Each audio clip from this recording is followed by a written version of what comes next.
Good morning. It's Thursday, March 27th. And in the world, there is always a situation going on in Israel that can be reported on. And the situations there change quite often.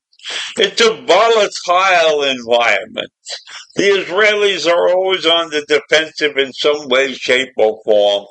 And there's always talk of hostages moving to and fro. And in the middle of this is Egypt and some other countries there. But just recently, Egypt has threatened to expel terrorists if Hamas doesn't agree to a new deal. Now, what is this new deal? So, the new deal that Hamas has reportedly responded positively is a revised Egyptian proposal that Israel has yet to officially receive. Egypt told Hamas recently that it will expel the terrorists it took in if the terrorist organization does not agree to this new hostage deal that renews the broken ceasefire. And that's what a senior Israeli official said, although he doesn't have all the particulars. Cairo agreed to host several dozen of the nearly 2,000 Palestinian prisoners that Israel released last month in exchange for 33 hostages during the recent ceasefire. And those are astounding numbers, 2,000 for 33. That's doing your job and doing it well. Israel has refused to allow them back in their homes, though, in either the Gaza Strip or the Palestinian Authority, the territory that exists in Judea and Samaria. Now, I don't blame Israel for not allowing them to get back close to them. And it was supposed to be a short period of time for these people to stay in Egypt before going on to other countries. But no one wants them. No one has agreed to take these so-called hostages or whatever. Many of these people are senior terrorists with blood on their hands. So why would nations want to accept those people into their populations?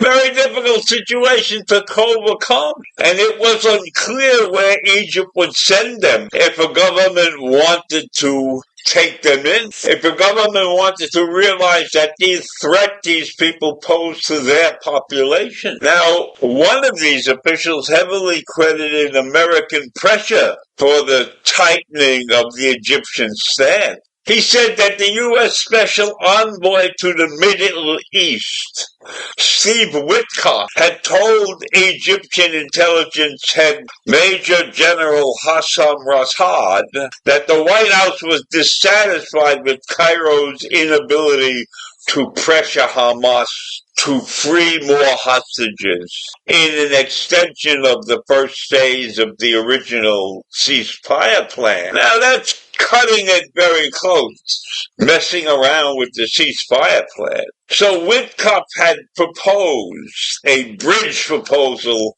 some weeks ago, offering in exchange for more hostages being released. Now, hundreds of Palestinian security prisoners could be freed. and military would remain quiet for maybe 50 days or so.